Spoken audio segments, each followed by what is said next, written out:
Greetings. Now today I have a tale of a wolf called Bonzo. And this is a story about greed.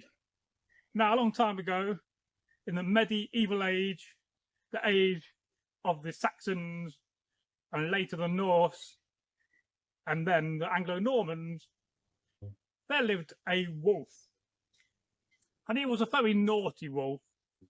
His name, as I said at the beginning, was Bonzo. And this wolf was notoriously naughty, always getting into trouble.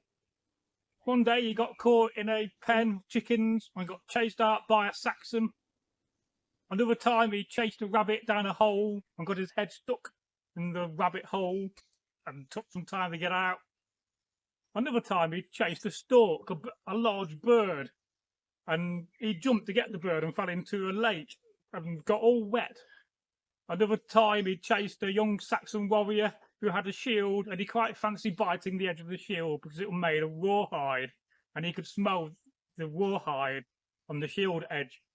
And another time he got in trouble when he bit a Viking who was sitting round the fire and nearly got his head chopped off with an axe. So this wolf was very naughty indeed. And he'll go around looking for prey, looking for wild pigs, chickens, hens, cockerels, ducks. He would chase anything. He even once tried to chase the duck of evil, but he failed on that mission too. So one day, our wolf, called Bonzo, well, he was walking down a road, not thinking about what he was doing, walking down his old dirt path in an old sunken road, trees along the sides of it and hedges. And he came across something a bit strange. Well, he came across a stray dog. But this dog was all skin and bones.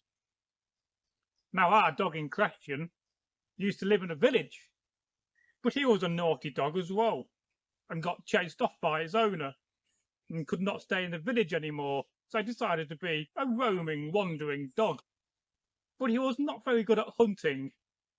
He was rubbish at hunting. He chased ducks and rabbits and hares and squirrels, but he couldn't really get much of a mouthful.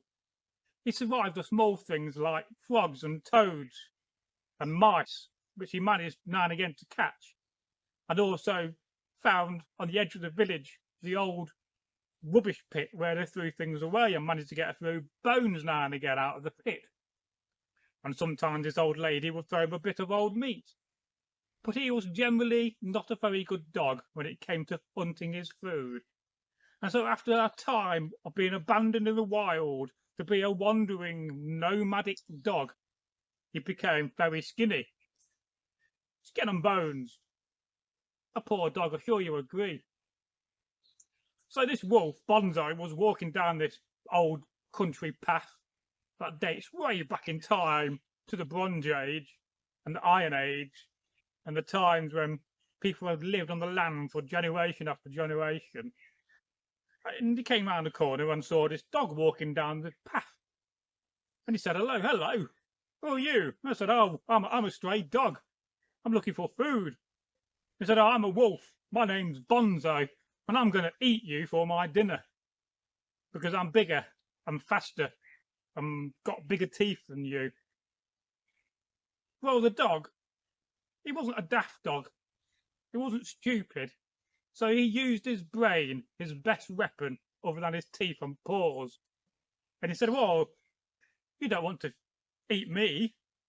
Look at me, I'm all skin and bones. He said, there's not even a meal in me. He said, why don't you take me back to your little den where you live and bring me food for a while and fatten me up? Oh, the wolf, being greedy, thought to himself, that's a good idea. A nice big fat dog? Oh, that's a good meal, isn't it? And so, for some time, for days and weeks, the dog lived in the wolf's den, and the wolf brought him food. He brought him dead rabbits. He brought him bones with meat on. He brought him, hares. And even one time he brought him a big leg of lamb, which he managed to steal from a farmer. He brought him eggs, all manner of food, frogs and toads, lots of mice, anything he could catch. When he didn't want to eat himself, he gave to the dog. And after a few weeks passed, the dog put weight on, he became quite fat. And now he thought, whoa, rubbing his belly with his paw, sitting down, the dog sat up, thought, oh, I'm going to be the wolf's meal soon. I best come up with a plan. And so he thought for a while. And the wolf kept on eyeing up the dog, thinking, is it time to eat the dog yet? Is it tea time? Is it time? He thought, well, a few more days, a bit more food, a bit more fatter, and then I'm going to gobble him up and eat him. And so a few more days passed. And it was the day when the wolf was going to attack the dog and eat him. But the dog, the stray dog, had gotten so big, he bared his teeth at the wolf when the wolf was about to attack him. And the wolf got scared and ran off. And the dog, well, he moved on to another village to look for a new owner. Now he was fat and had muscle again and had put weight on. The dog survived and the wolf bonzoed. He didn't get his meal. So the moral of the story is don't be greedy. Some days when you're out hunting and you see a deer, strike it with an arrow, eat it there and then, and don't wait for the fat deer to come along, because in those times of the medieval age, that could make a difference between you surviving in the wilds, you surviving on food, and starving to death. And I love these stories that have a moral story and a moral ending. And I'm sure you agree. This has been a wonderful, fantastic English folk tale. And I love these English folk tales, and I love the folk tales that have the theme of the animal. Because all stories have themes, whether it's a werewolf story, a ghost story, or a story of scary creatures like the undead, the Draugr, or the Appleganga, the above walker in Norse. And there are many of them to be told. But not today. Today is an animal story day.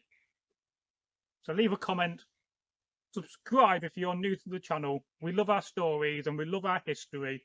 But above all, we love our community because our fans and subs are awesome. You are awesome. You got this far in the video. You're even more awesome. And until we meet again, it is goodbye from Braggy. Goodbye. I forgot to put my Viking clothes on today. Oh, blimey.